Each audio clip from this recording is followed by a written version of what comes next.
recording. Okay.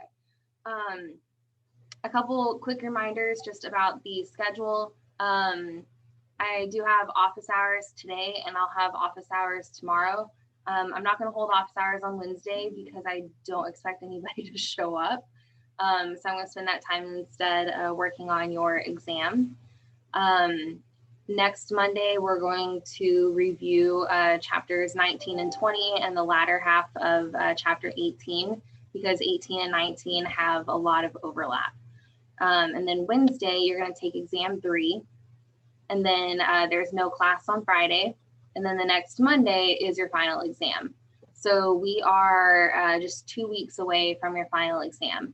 So if in your head you're thinking, I'm going to take a break over Thanksgiving, I'm not going to touch my OCHEM, that is a horrible idea. Thanksgiving is quite a bit later than it usually is, which means you're getting a break about a week later than you normally would. When you get back from Thanksgiving, you're just going to be like, you got to hit the ground running, right? So please do not slack off for all of Thanksgiving. You know, it kind of helps maybe that this Thanksgiving is not really going to be a normal Thanksgiving. Hopefully not as many of you are getting together, you know, with giant groups of family and things like that. So you might find yourself bored, and that's going to be a great time to do some OCHEM. Another thing that I want to talk to you guys about is we do need SIs and we need lab IAs. So if you feel like you've been doing well in OCHEM and you really like it, maybe you have interest in being an SI and helping, you know, future students work their way through OCHEM, definitely take a look into that. I'm sure Anne would be happy to talk to you about it and also to direct you into the right direction. The other thing is, you know, being a lab IA. So maybe the OCHEM lecture wasn't awesome for you, but maybe the lab was, or maybe you did really well in OCHEM 1 or Gen Chem 2 or Gen Chem 1. Please apply for those positions. If you have any interest in them, send me an email and I'll point you in the right direction. I'm going to send you guys an announcement with the link to apply to be an IA and to be an SI. Definitely do that if you want to. If you want to be a Gen Chem 2 IA, you'll be working with me, which may or may not be a motivating factor. I don't know. But anyway, please think about it. We need students who are not only smart, but you know, excited to do it. Especially being a lab IA, you don't have to have done that well in the lecture to be a lab IA. You just have to be good in the lab and be a people person. That's one of the really big things about being an IA. So anyway, I hope that you guys will consider it. Okay, so I'm going to stop sharing the attendance page. I'll also make sure that you're working on your homework. There is plenty of it. Okay, so one of the things that I like about Module 20 is that a lot of it is very, very repetitive.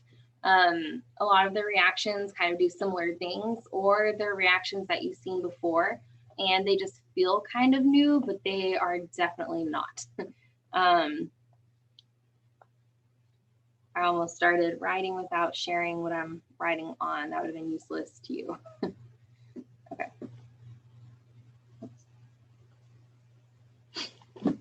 Okay, so I summed these up into the main reactions. And I'm not going to pretend that these are in like a specific order. They definitely are not. Maybe I prioritized my favorite ones, but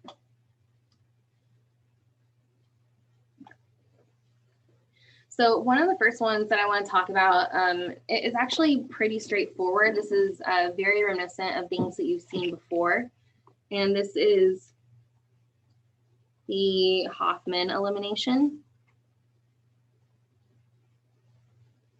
And then I also wrote down the slide number from the notes of all these different reactions so you can refer back. Now, the interesting thing about the Hoffman elimination is that it will form the least substituted alkene.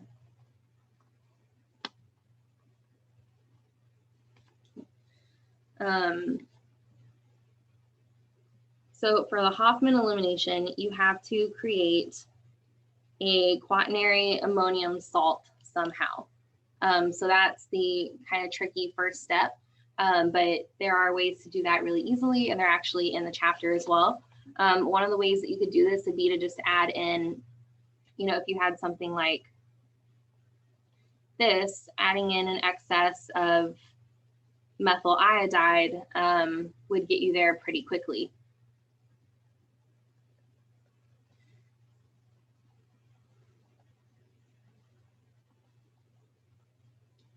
So that's one way that you could do this. And then you're going to react with hydroxide and heat. And your product is going to be 95% the least substituted alkene. So you're going to pull off the proton here from the end instead of pulling off this. So let's color code our products here. Now, usually when we do an elimination, this is the product that we expect. We expect the more substituted alkene because it's more stable. But with the Hoffman elimination, you actually get very little of the more substituted alkene. So that's the first of our reactions here. It's not particularly complicated, but this is one that gets missed pretty often by students, maybe because it doesn't look very complicated and so you don't spend time on it. You still want to make sure that you cover that in your practice problems. The next one is the cope elimination.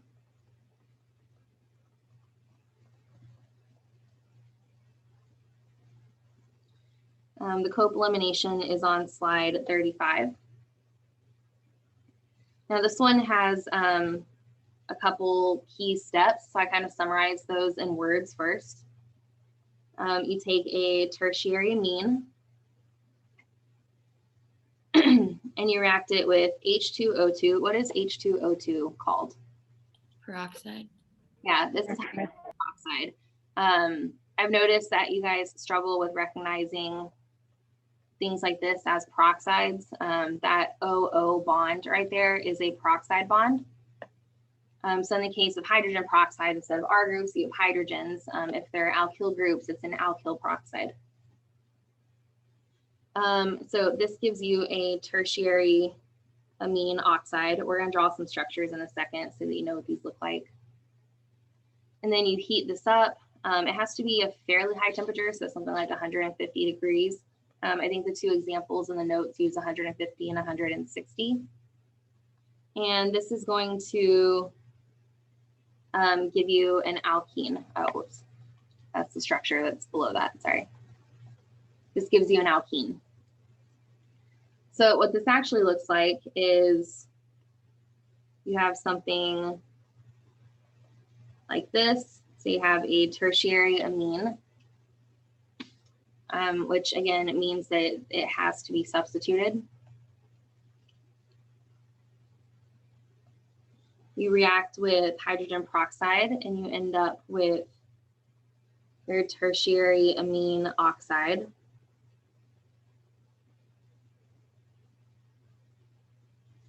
And then when you heat it up, notice we're not adding in like a base or anything to get this to work. But when you heat it up, you're going to end up eliminating this hydrogen and your amine oxide group there to get the alkene.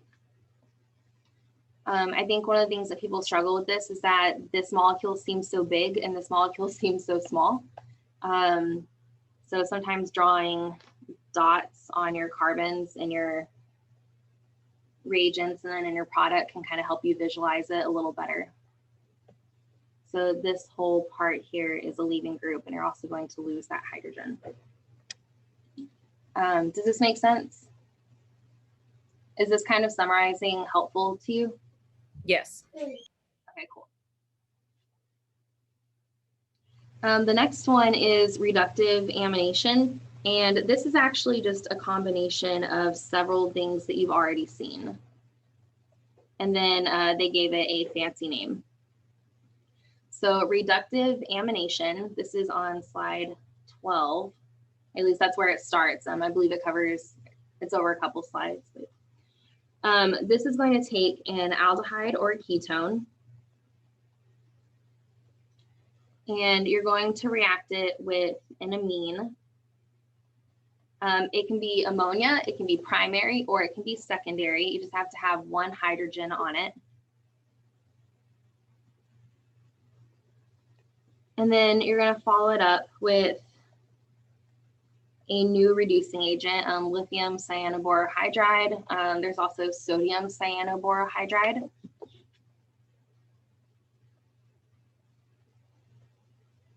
And this will give you an amine.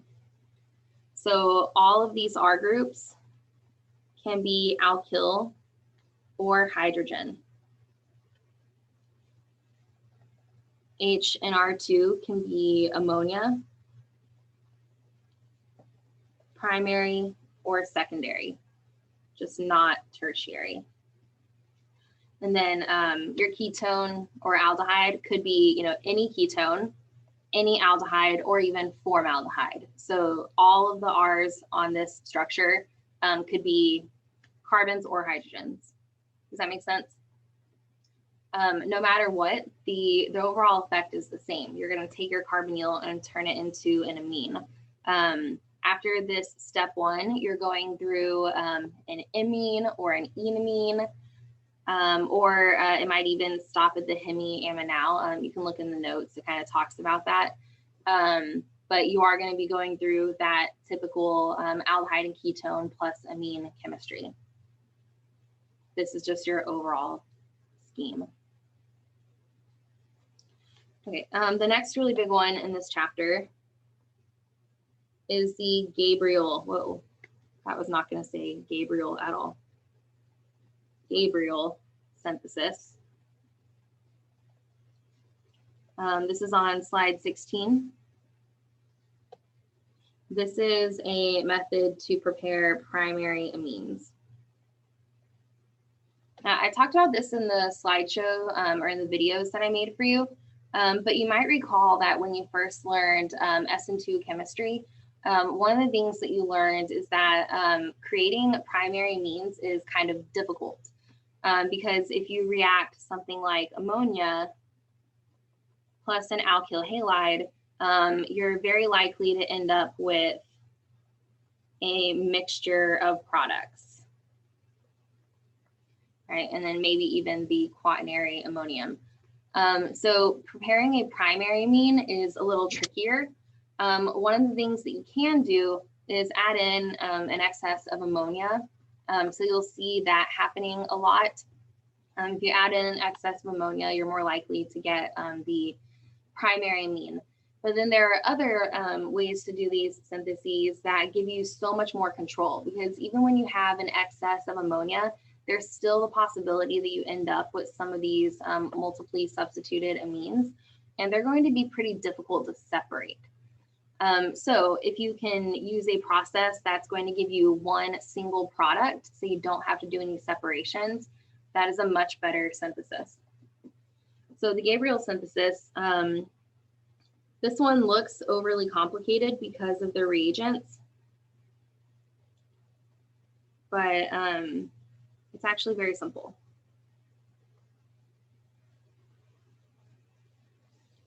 So you start with phthalimide, which is something we've seen once or twice before. You react with potassium hydroxide, and what that does is it deprotonates the nitrogen here. Someone was asking if this was being recorded because they're having trouble with their internet. Yes, it's being recorded. Yeah, you can always see that at the top left of your screen. It should say recording.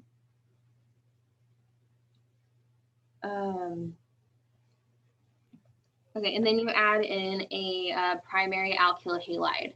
So at this point, you have a negatively charged nitrogen. It's going to do an SN2 reaction. But after you've done that, I don't know why I was about to draw that down here. It's the next step.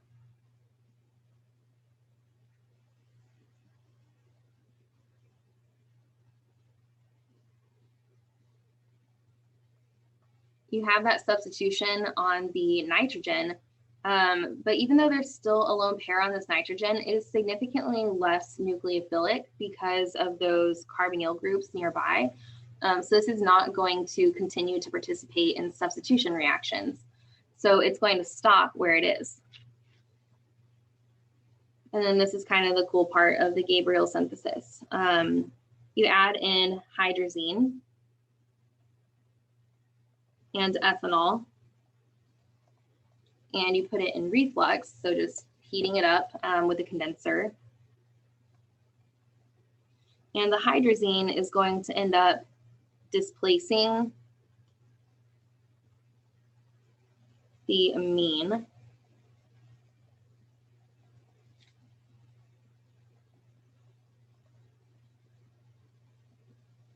So that you have your primary amine, and then you have this nice 6-membered ring.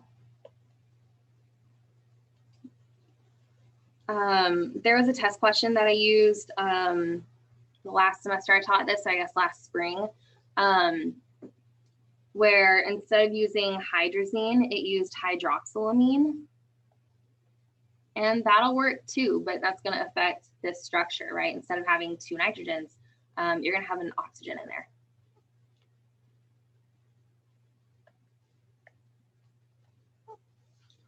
But generically, for the Gabriel synthesis, usually you use hydrazine.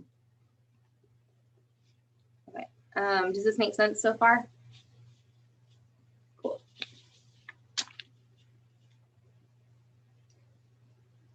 Okay, so the next one is the Hoffman rearrangement.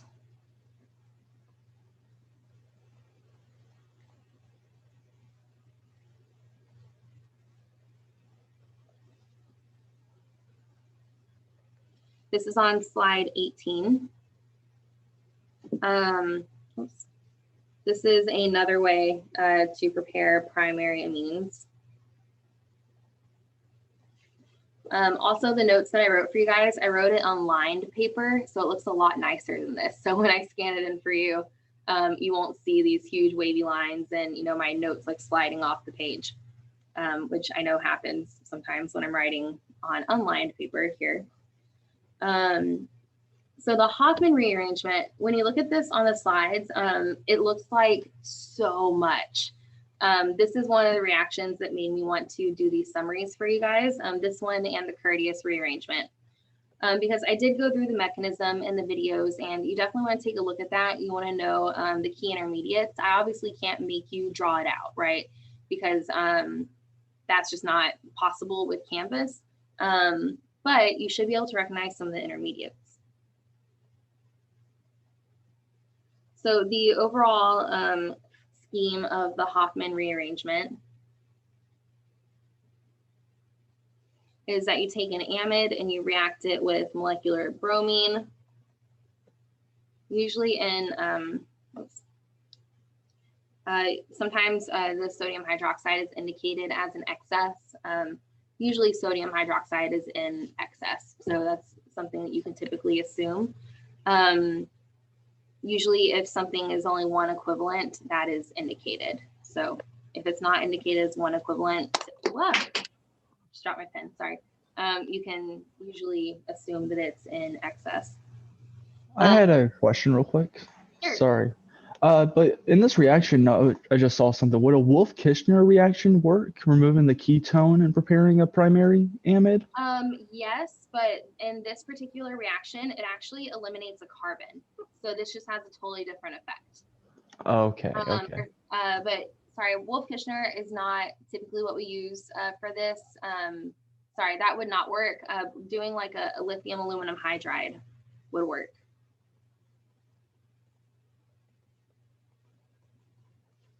So you could do that and get a primary amine. But the interesting thing about the Hoffman rearrangement is that you lose a carbon. And then you have a ton of side products,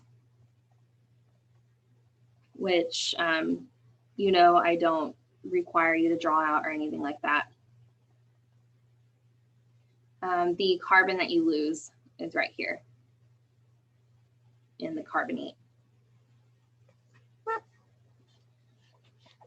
So yeah, that's the key thing to note about the Hoffman rearrangement. So when you're looking at the mechanism and you're like, wow, this is complicated. Yes, the mechanism is kind of complicated.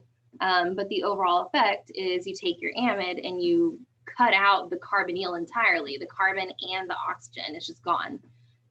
You are basically recreating a bond between the R group and the nitrogen. So that's the important thing there.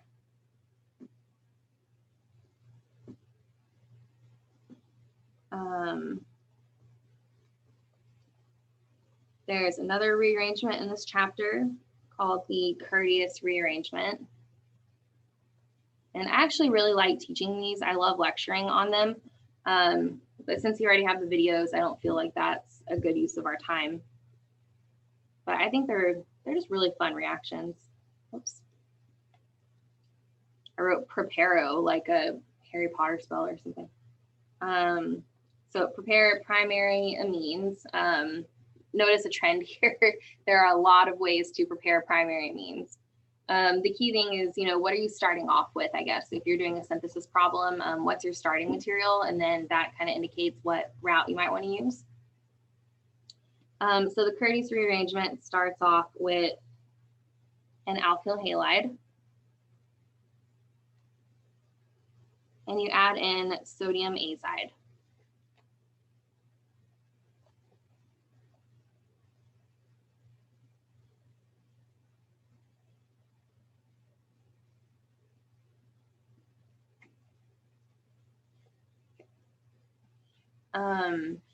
And then you heat it up.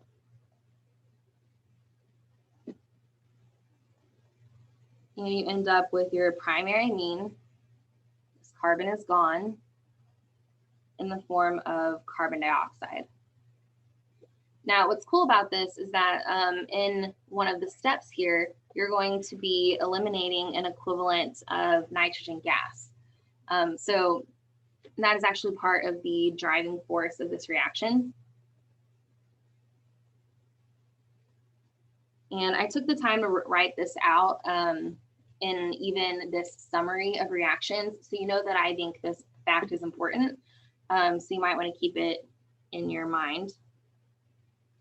So you release nitrogen gas and later carbon dioxide. So remember, releasing a gas is highly entropically favored. And if entropy likes it, that is a huge driving force forward. Also remember that a lot of reactions in organic chemistry tend to be in equilibrium. And a lot of the steps in this rearrangement up until the addition of the gas are kind of in equilibrium. So then you remove that molecule of nitrogen gas, it's going to bubble out of the reaction. You cannot put it back into the reaction, right? So it's gone, and that pushes the reaction forward. Okay, and then I did kind of a quick summary of all the other preparations of amines that use chemistry you already know. So I wrote out all of your weird named reactions. Everything else here is stuff that you've learned before. So all other preparations of amines.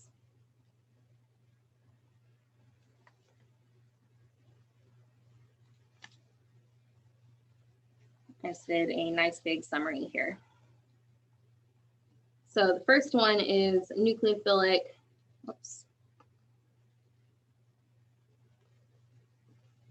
substitution. And this is going to require a large excess of ammonia, typically, for primary amines at least.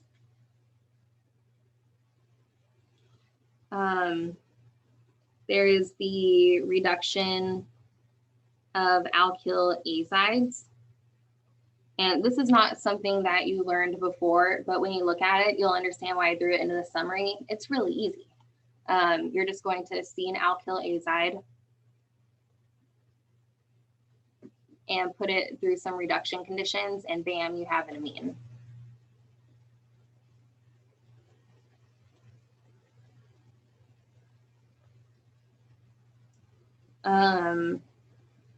Something that you might want to review from the aromatic chemistry chapter is the reduction of nitrobenzenes.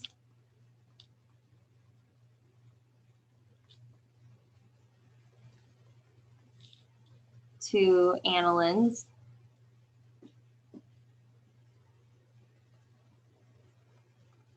And then there's also the reduction of nitriles, oximes, and amides. And these are all drawn out in the notes in detail. The next set of reactions,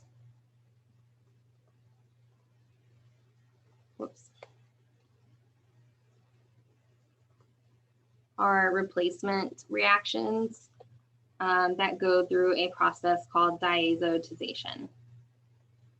So this is replacement by diazotization. And I had to write this on a new page because there's so much to it.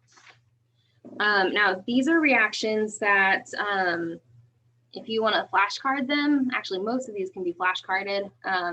Just remember to make your flashcards smart. You know, make them generic, make them reversible, like the ones that we've talked about in the past. Because you guys saw on the recent exams that I really want you to learn this chemistry through functional groups. So try to write them out that way. So the generic first step for all of this is you take aniline or an aniline derivative,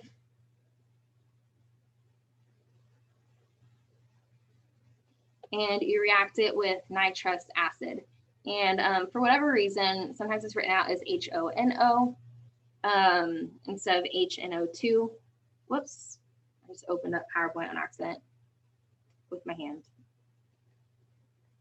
I guess that's gonna open in a second. And this gives you a diazonium salt. And it's from here that the kind of interesting chemistry can happen. So there are a lot of reactions that we're gonna write out here.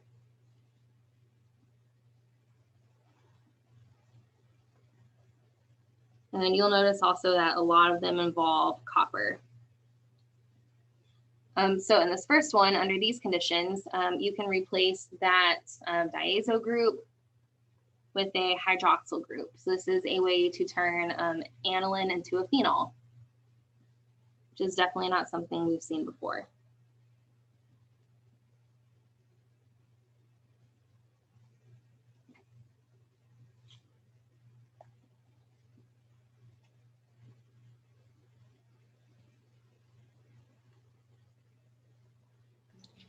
Does it have to be argon or is it just any halogen?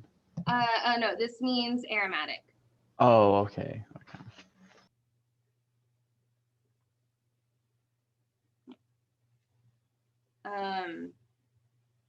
So for all of these, you are just directly displacing where the amine was. Now these three fall under the umbrella of a Sandmeyer reaction.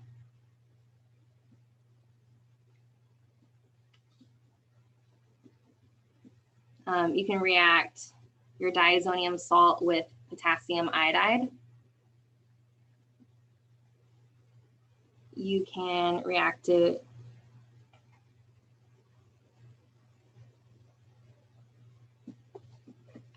what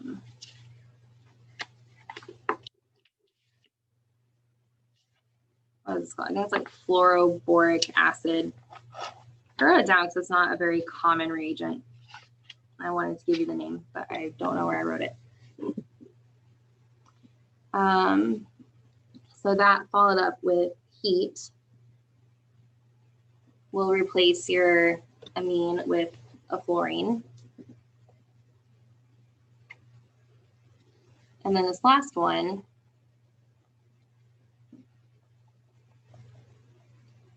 uses H2PO2. What's the name of that acid?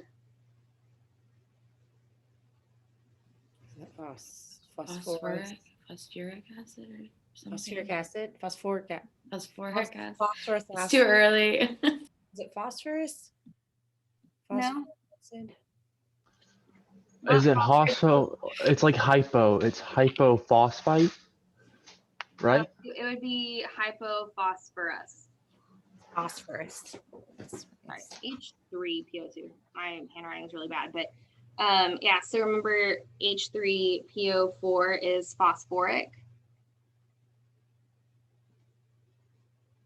H3PO3 would be phosphorus. H3PO2 would be hypophosphorus.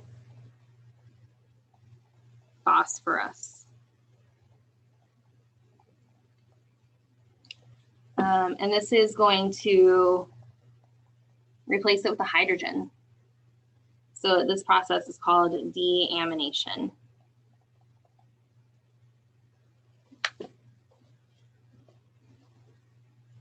I want to talk about the nitrous acid for a second, because there are several different ways that you can be given nitrous acid, and that's caused problems for my students in the past. So I just want to throw this out here.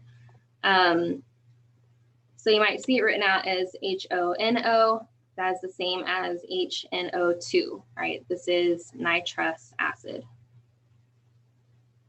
Remember that HNO3 is nitric. Oops, there's the 3.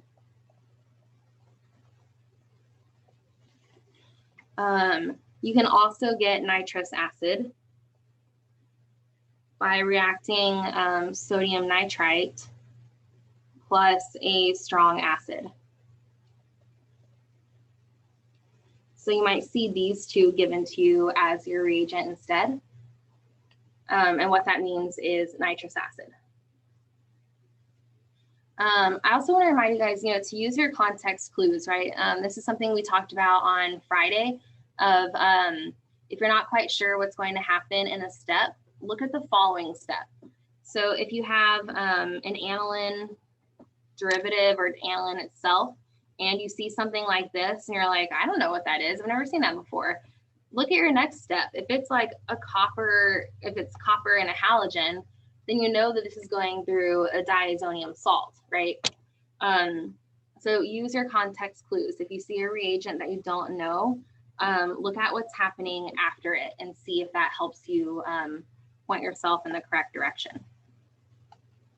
Does that make sense? So, one question. So you could potentially give us like NaNO2 and H2SO4 to start, and then have the next step be like Ar and NH2 with Well, it something could else be there. like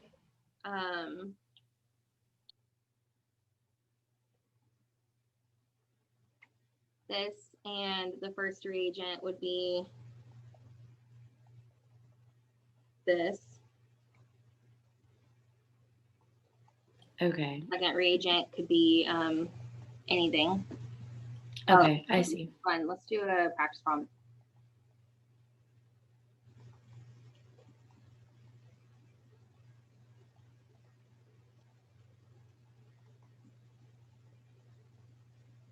Okay. Go ahead and work this problem out.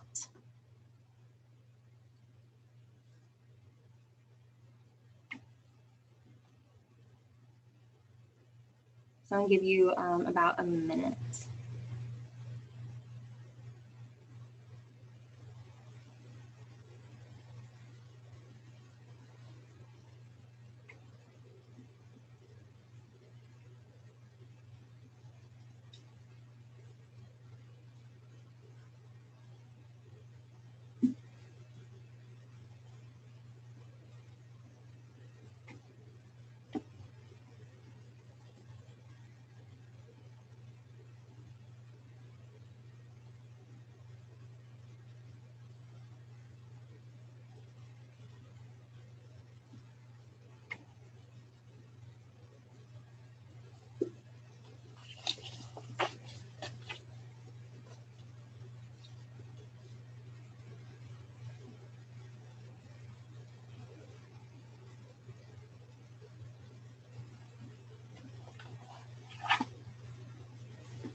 Let's talk about this. So after the first step, you take your aniline, you react it with sodium nitrite and sulfuric acid. What is that telling us to make? Nitrous acid. Nitric Right. acid. Right, so this is nitrous acid, but what does nitrous acid with It's going to form our salt. Yeah. Diammonium salt. right.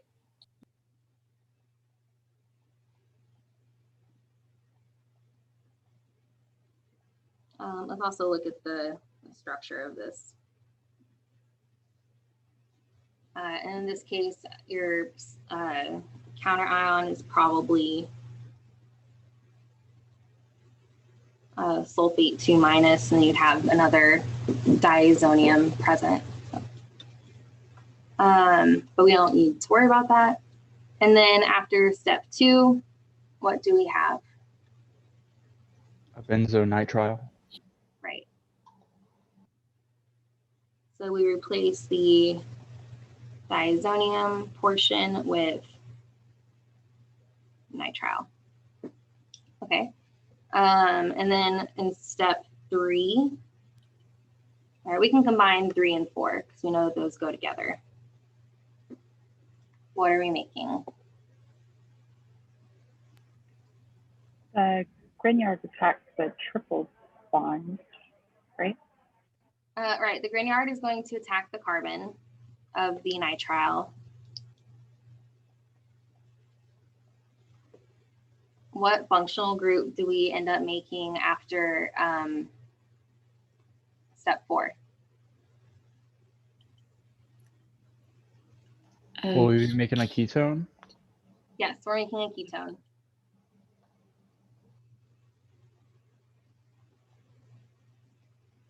And be careful not to lose your nitrile carbon. So your nitrile carbon is still right here.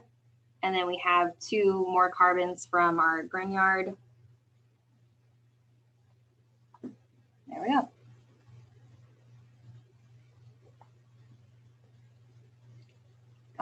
Does that make sense so far? Cool. And then the last thing, I didn't write out specific notes on this, but it would not hurt to go over the coupling reactions that are at the end of the chapter. I can summarize those real fast if you would like. I didn't really write those down. So the coupling reactions have a couple rules that they follow, and you can probably tell by the fact that I put them at the end and summed them up in 2 words that I'm not most concerned about the coupling reactions, right? So prioritize this stuff. Focus on Hoffman, Cope, reductive amination, Gabriel, Hoffman rearrangement, Curtius. Make sure that you spend some time going over these. They are detailed in the notes, so that information is there for you. And then don't let this one slip you up. I don't know why, because this is the, I think the easiest part of the whole chapter. And I think sometimes students just forget to like go over it and review it, and then they see the reagents and they panic. The coupling reactions are going to create mostly conjugated systems. So something that you see pretty often is like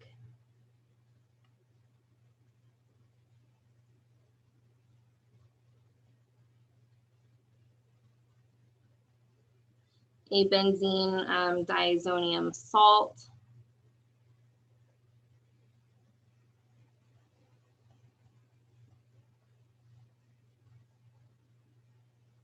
And you react it with phenol.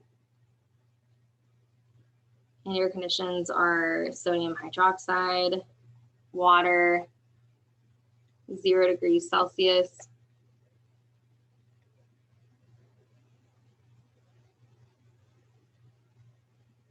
And you end up doing an addition onto the aromatic ring, which links the 2 benzenes together.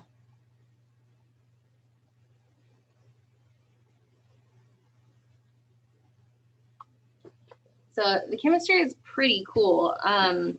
It's essentially going through an electrophilic aromatic substitution, where this is your active benzene and this is your electrophile. Will it always go to the para position, or is that due to the ortho-para? Yeah, para is going to be the primary product, since phenol is an ortho-para director, but you're going to get mostly the para product because this is fairly bulky.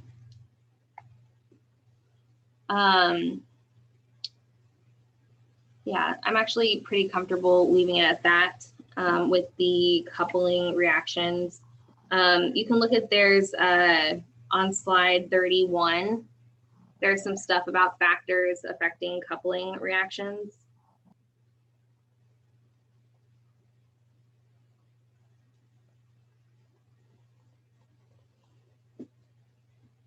The interesting thing about these is that it's pretty similar to the factors that affect electrophilic aromatic substitution, specifically your Friedel-Crafts reactions. So it's a pretty similar idea. Phenol reacts fairly quickly in a coupling reaction. Phenoxide, which has been deprotonated, reacts even faster. Aniline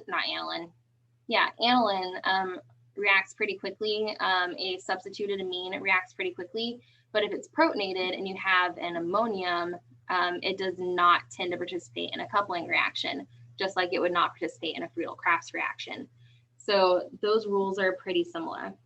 There's also some stuff in here about sulfonyl chlorides. I didn't include these. It's a lot like when we did these reactions with alcohols. So you should go over reactions with sulfonyl chlorides as well. But I think when you look at them, you'll understand why I didn't spend a lot of time on them. They're also pretty straightforward. So we only have 5 minutes left. So I kind of want to spend some time just answering questions. It can be questions about the material. It can be questions about the end of the semester. I just want to make sure that we're on the same page before we go for a whole week, since this is the second to last week you have to study for this class. Will we have a quiz this Friday? No. Okay. So use that time to work on your homework. I see a question about test number 3. It's not on the 27th. Test number 3 is on December 2nd.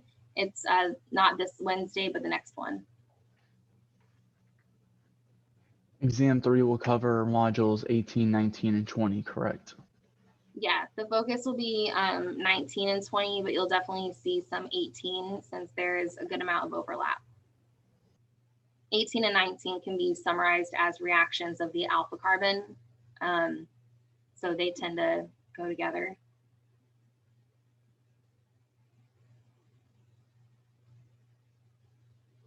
And do you want to say anything? Do you want to talk about your schedule? Yeah, so I believe SI sessions will end this Tuesday, like the ones that I hold constantly. I will be sending something in the group me. If not everybody's in there, I will send an email out about one more like review session before the final. A lot of you guys know I'm a student as well. I have 5 finals this year, so I am pretty booked, but for sure I will be having one review session kind of like for everything. It'll be on a Sunday. I'm not sure the Sunday before finals or this Sunday after Thanksgiving, just like a review of the whole semester. If anybody has questions, we'll go over it. But I will send an email out more definitively about a decision about that. But I would love to hear some feedback from you guys now, since everybody's here. If anybody, what you guys want. Would you guys want a 2-hour review session? Would you not? Just let me know. Oh, heck yeah. Hit us Yeah. with a review session. Okay. Yes, please. Okay, so it'll be most likely this Sunday after Thanksgiving, like next Sunday. So it'll be for your test 3, and then we'll go over some stuff for the final as well. I see a question about which test unit is more prominent on the final. The final is cumulative of OCHEM 1 and 2. It's going to look a lot like the ACS exam, even though you're not taking the ACS exam. Because remember, the ACS exam is a controlled exam, so we cannot give it over the internet without having somebody watching you directly. So we are writing our own exam. It'll be the same, like, I don't remember if the other faculty members wanted to do 70 questions in 110 minutes, but remember that is the ACS format. I think last spring, I think we did a 50-minute or 50 question exam in 110 minutes. So it's a pretty long exam and you don't have that much time. So definitely work on going through practice problems and picking up speed. I know this isn't a lot of you, but if you have been using your notes as a crutch or using CHEM as a crutch on your homework, I honestly don't care if you use CHEM on your homework. I know that those answers are out there. It's such a small piece of your grade. I don't really care, but it does handicap you pretty significantly. And if you get to the final exam and you haven't been working any problems on your own, oh, you are not going to finish. It's not going to go well. So please keep that in mind. The other thing, Anne didn't say this, and my SIs never do, but occasionally I get a complaint about how the SI didn't hold an exam or a review during exam week for the final exam. They're not allowed to. Once classes are over, they are not allowed to. And that's because they are students and the SI program values that. They can't continue to be an SI if they fail all their classes. So in order to be fair to the SIs, the SI program said you cannot hold review sessions during the final exam week. So once a reading day happens, Anne is not allowed to do that. So I just wanted to let you guys know that in case anybody was like, she's prioritizing her exams. Well, yeah, she is. She's a student and she's also following the rules. So I just want to put that out there. Yeah, so it's 10:50. We're out of time. I am going to have office hours today. So if you want to join me, please do. And I'll have office hours tomorrow as well. Remember, I will not hold them on Wednesday.